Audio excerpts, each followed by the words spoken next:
Hello students, welcome to VTU Guru. ಈ ವಿಡಿಯೋದಲ್ಲಿ BEC 701 microwave engineering and antenna theory ಈ ಒಂದು ಸಬ್ಜೆಕ್ಟ್ಗೆ ಇಂಪಾರ್ಟೆಂಟ್ ಕ್ವಶನ್ಸ್ ನಾನು ನಿಮಗೆ ಪ್ರೊವೈಡ್ ಮಾಡ್ತಾ ಇದ್ದೀನಿ. ಅದ್ರ ಜೊತೆಗೆ model question paper with solutions ಕೂಡ ಪ್ರೊವೈಡ್ ಮಾಡ್ತಾ ಇದ್ದೀನಿ.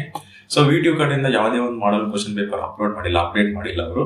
ಸೊ ನನಗೆ ಪ್ರೊವೈಡ್ ಮಾಡುವಂತ ಈ ಒಂದು ಮಾಡೆಲ್ ಕ್ವಶನ್ ಪೇಪರ್ ಬಹಳ ಹೆಲ್ಪ್ ಆಗುತ್ತೆ ನಿಮ್ಮ ಎಕ್ಸಾಮ್ಸ್ಗೆ. ಸೊ ಇಂಪಾರ್ಟೆಂಟ್ ಇದಾವೆ ಪ್ರತಿಯೊಂದು ಕ್ವಶನ್ಸ್, ಅದ್ರ ಜೊತೆಗೆ ಸೊಲ್ಯೂಷನ್ಸ್ ಕೂಡ ಇದಾವೆ. ಸೊ ವಿಡಿಯೋ ಕಂಪ್ಲೀಟ್ ಆಗಿ ವಾಚ್ ಮಾಡಿ. ಮೊದಲಿಗೆ ನಾನು ನಿಮಗೆ ಇಂಪಾರ್ಟೆಂಟ್ ಕ್ವಶನ್ಸ್ ಹೇಳ್ತೀನಿ, ಅದಾದ್ಮೇಲೆ ಮಾಡೆಲ್ ಕ್ವಶನ್ ಪೇಪರ್ ಹೇಳ್ತೀನಿ. Okay, first model, explain the gun diode operation with its negative resistance characteristics and applications.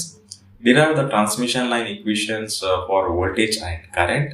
Explain reflection coefficient, transmission coefficient and derive their formulas. Derive the expression for standing wave ratio and explain its significance. Explain the Smith chart and its application in microwave engineering. With the neat diagram, explain single step matching on a transmission line. Discuss microwave frequency bands, their applications and advantages. Write a note on microwave systems and devices. What is impedance matching? Why it is required at microwave frequencies? Define attenuation constant, phase constant, VSWR, characteristics, impedance. First module complete ಆಯಿತು. Next second module.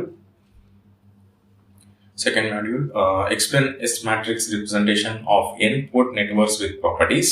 Derive S matrix for a 2-port lossless network. Derive S parameters for the following: magic T, directional couplers, E plane T and H plane T. Explain the working of a circulator with its S matrix. Explain the working of an isolator with neat diagram. Discuss various alternators and phase shifters used in microwave networks. List the advantages of S parameters over other network parameters. Write short notes on coaxial connectors, adapters, waveguide tips. Next, model 3. Explain microstrip line construction, fields, advantages and applications. Explain parallel strip line with its characteristics. Derive antenna parameters, radiation pattern, radiation intensity, beam width, directivity, gain and efficiency. Explain effective aperture of an antenna and derive its relation with gain. What is antenna bandwidth? Discuss factors affecting it. Explain near field and far field regions. Next, define beam area, HPBW, FNBW, radiation intensity. Write a note on radio communication link and its components. Next, model 4. Derive the radiation pattern for two isotropic point sources with equal amplitude and in-phase excitation. Derive the pattern for two isotropic sources with equal amplitude and 180 degree out of phase. Explain pattern multiplication principle with examples. Derive the radiation fields of a short electric dipole. Derive radiation resistance of a short dipole. Explain linear arrays and derive expression for n element array with uniform spacing. Explain thin layer antenna. Write short notes on power theorem, radiation intensity, isotropic sources. Okay, last model, model 5. Derive the far field radiation of a small loop antenna. Explain the radiation resistance of a small loop and compare it short dipole. Explain the working of horn antenna with diagrams. With neat sketches, explain the design and radiation characteristics of a Yagi-Uda antenna. Explain parabolic reflector antenna, feed types and applications. Explain microstrip patch antenna with structure, feeding methods, advantages and limitations. Explain helical antenna, its modes and practical design consideration. Write a note on dipole versus loop pole antenna, rectangular horn antenna, features of microstrip antennas. Okay students, 5 model complete ಆಯಿತು. ಇವೆಲ್ಲ important questions, ಅದ್ರ ಜೊತೆಗೆ ನಾನು ನಿಮಗೆ provide ಮಾಡ್ತೀನಿ ಅಂತ ಹೇಳಿದ್ನಲ್ಲ. So ಇದು 21 ಸ್ಕೀಮ್ ಅವರಿಗೆ ಮಾಡಲ್ ಕ್ವಶನ್ ಪೇಪರ್ ಆಗಿರುತ್ತೆ, ಹೌದಾ? So total 2 model question paper ಅದ ಅವ್ರು ಅಪ್ಡೇಟ್ ಮಾಡಿರ್ತಾರೆ VTU ಅವರು 21 ಸ್ಕೀಮ್ಗೆ. ಸೊ 21 ಸ್ಕೀಮು ಮತ್ತು 22 ಸ್ಕೀಮ್ ಎರಡೂ ಆಲ್ಮೋಸ್ಟ್ 90% ಸೇಮ್ ಇದಾವೆ.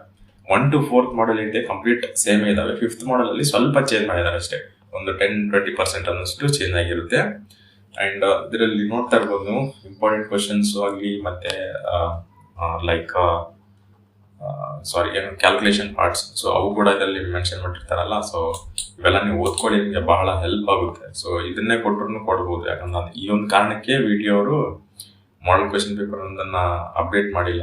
ಓಕೆ, ನನ್ನ ಪ್ರಕಾರ ಇದಕ್ಕೆಂದ್ರೆ ಎರಡೂ ಸೇಮ್ ಇರೋದ್ರಿಂದ ಬರೀ ಲಾಸ್ಟ್ 5th ಮಾಡಲ್ ಅಷ್ಟು ಸ್ವಲ್ಪ ಚೇಂಜ್ ಇದೆಯಲ್ಲ, ಆ ಒಂದು ರೀಸನ್ಸ್ ಇಂದಾನೆ ಅವ್ರು ಅಪ್ಡೇಟ್ ಮಾಡಿಲ್ಲ ಅನ್ಕೊಂತೀನಿ. ಅಂಡ್ ಇದರಲ್ಲಿ ಏನಿದಾವೆ ಸೇಮ್ ಅವೇ ಕ್ವಶನ್ಸ್ ಇದಾವೆ. ಸ್ಮಿತ್ ಚಾರ್ಟ್ ಆಗಿರ್ಬೋದು, ಗಂಡಗಡ ಆಗಿರ್ಬೋದು, ಎಸ್ ಮ್ಯಾಟ್ರಿಕ್ಸ್. ಸೊ ಇವೆಲ್ಲ ಇಂಪಾರ್ಟೆಂಟ್ ಕ್ವಶನ್ಸ್. ಮೈಕ್ರೋಸ್ಟ್ರಿಪ್ ಲೈನ್ಸ್ ಆಗಿರ್ಬೋದು. ಓಕೆ, ಸೊ ಮಾಡೆಲ್ 5 ಅಲ್ಲಿ ಸ್ವಲ್ಪ ಚೇಂಜ್ ಇದಾವೆ ಅಷ್ಟೇ, ಅದು ಬಿಟ್ಟರೆ ಸೊ ಆಲ್ಮೋಸ್ಟ್ 10 ಸ್ವಲ್ಪ ಚೇಂಜ್ ಇದಾವೆ. ಬರೀ ಕಂಪ್ಲೀಟ್ ಏನು ಮಾಡೆಲ್ 5 ಚೇಂಜ್ ಆಗಿಲ್ಲ, ಸ್ವಲ್ಪ ಟಾಪಿಕ್ಸ್ ಅನ್ನೋದು ಎಕ್ಸ್ಟ್ರಾ ಆಡ್ ಆಗಿದ್ದಾವೆ 22 ಸ್ಕೀಮ್ ಅಷ್ಟೇ. ಓಕೆ, ಸೊ ಇದನ್ನ ಚೆಕ್ ಮಾಡ್ಕೊಳ್ಳಿ. ಅಂಡ್ ಇದ್ರ ಜೊತೆಗೆ ಏನಾದ್ರು ವಿತ್ ಸೊಲ್ಯೂಷನ್ ಅಂತ ಕೂಡ ಹೇಳಿದ್ನಲ್ಲ. ಸೊ ಈ ಒಂದು ಮಾಡೆಲ್ ಕ್ವಶನ್ ಪೇಪರ್ಗೆ ಸೊಲ್ಯೂಷನ್ ನಾನು ಯೂಟ್ಯೂಬ್ ಚಾನಲಲ್ಲೇ ಅಪ್ಲೋಡ್ ಮಾಡಿರ್ತೀನಿ, ಇದನ್ನು ಚೆಕ್ಔಟ್ ಮಾಡ್ಕೊಳ್ಳಿ. ಓಕೆ, ನೋಡ್ತಾ ಇರ್ಬೋದು 21 EC 62. ಸೊ ಸೊಲ್ಯೂಷನ್ ಇಲ್ಲೇ ಇದೆ. ಈ ಒಂದು ಕ್ವಶನ್ಗೆ ಒಂದು ಸೊಲ್ಯೂಷನ್ ಆಗಿರುತ್ತೆ. ಇದ್ರ ಜೊತೆಗೆ ಈ ಒಂದು ಮಾಡೆಲ್ ಕ್ವಶನ್ ಪೇಪರ್ ರೆಡಿ ಮಾಡಿರೋದು ಪ್ರೊಫೆಸರ್ ಪೂಜಾ ಸಿ ಶಿಂದೆ ಅವರು. ಸೊ ಡೇಟ್ ನೋಡಿದ್ರೆ ಡೇಟ್ ಆಫ್ ಸಬ್ಮಿಷನ್ 03/07/2025ಗೆ ಅವಾಗ ಈ ಒಂದು ಮಾಡೆಲ್ ಕ್ವಶನ್ ಪೇಪರ್ನ ರೆಡಿ ಮಾಡಿದ್ದಾರೆ. ಸೊ ಇಂಪಾರ್ಟೆಂಟ್ ಕ್ವಶನ್ಸ್ ಎಲ್ಲ ಕೊಟ್ಟಿರ್ತಾರೆ, ನೋಡ್ತಾರೆ ನೀವಿಲ್ಲೇ ಯಾವ ಇಂಪಾರ್ಟೆಂಟ್ ಕ್ವಶನ್ಸ್ ನಾನು ಏನು ಪ್ರೊವೈಡ್ ಮಾಡಿದ್ನಲ್ಲ ವಿತ್ ಅವರು ಈಕ್ವೇಷನ್ಸ್ ಕೂಡ ಕೊಟ್ಟಿರ್ತಾರೆ. ಸೊ ಕ್ಯಾಲ್ಕುಲೇಷನ್ ಪಾರ್ಟ್ ಕೂಡ ಇಲ್ಲೇ ಇರುತ್ತೆ ಅಂಡ್ ಸೊಲ್ಯೂಷನ್ ಕೂಡ ಇದರಲ್ಲೇ ಇರುತ್ತೆ. ಸೊ ನಾನು ಡಿಸ್ಕ್ರಿಪ್ಷನ್ ಅಲ್ಲಿ ಕೊಟ್ಟಿರ್ತೀನಿ ಈ ಒಂದು PDF-ನ, ನೀವು ಅಲ್ಲೋಗಿ ಡೌನ್ಲೋಡ್ ಮಾಡ್ಕೊಳ್ಳಿ. ಅಂಡ್ ಕಂಪ್ಲೀಟ್ ಕ್ರೆಡಿಟ್ಸ್, ಇದಕ್ಕೆ ಏನು ಕ್ರೆಡಿಟ್ಸ್ ಇದೆ ಈ ಒಂದು ಮಾಡೆಲ್ ಕ್ವಶನ್ ಪೇಪರ್ಗೆ ಹೋಗ್ಬೇಕಾಗಿರೋದು ಇವರಿಗೇನೆ, ಪ್ರೊಫೆಸರ್ ಪೂಜಾ ಸಿ ಶಿಂದೆ ಅವರಿಗೆ. And thank you so much. ನಮ್ಮ ಕಡೆಯಿಂದ ವಿಟಿಯು ಗುರು ಕಡೆಯಿಂದನು ಥ್ಯಾಂಕ್ ಯು. ಭಾಳ ಸ್ಟೂಡೆಂಟ್ಸ್ಗೆ ಭಾಳ ಹೆಲ್ಪ್ ಆಗುತ್ತೆ ಅಂತ ಹೇಳ್ತೇನೆ. ಸೊ ಇದು ಅಂಡ್ ಈ ಒಂದು ಮಾಡೆಲ್ ಕ್ವಶನ್ ಪೇಪರ್ಸ್ ನಾನು ಪ್ರೊವೈಡ್ ಮಾಡಿರೋಂಥ ಇಂಪಾರ್ಟೆಂಟ್ ಕ್ವಶನ್ಸ್ ಅಂಡ್ ಇದು ಸೊಲ್ಯೂಷನ್ಸ್. ಇಷ್ಟೆಲ್ಲ ಓದಿದ್ರೆ ನೀವು 100% ಖಂಡಿತ ಪಾಸ್ ಆಗ್ತೀರಾ. ಅಂಡ್ ಈ ವಿಡಿಯೋ ನಿಮಗೆ ಇಷ್ಟ ಆಗಿದ್ರೆ ಪ್ಲೀಸ್ ಲೈಕ್ ಮಾಡಿ, ಶೇರ್ ಮಾಡಿ ಮತ್ತು ಸಬ್ಸ್ಕ್ರೈಬ್ ಮಾಡಿ. And thanks for watching.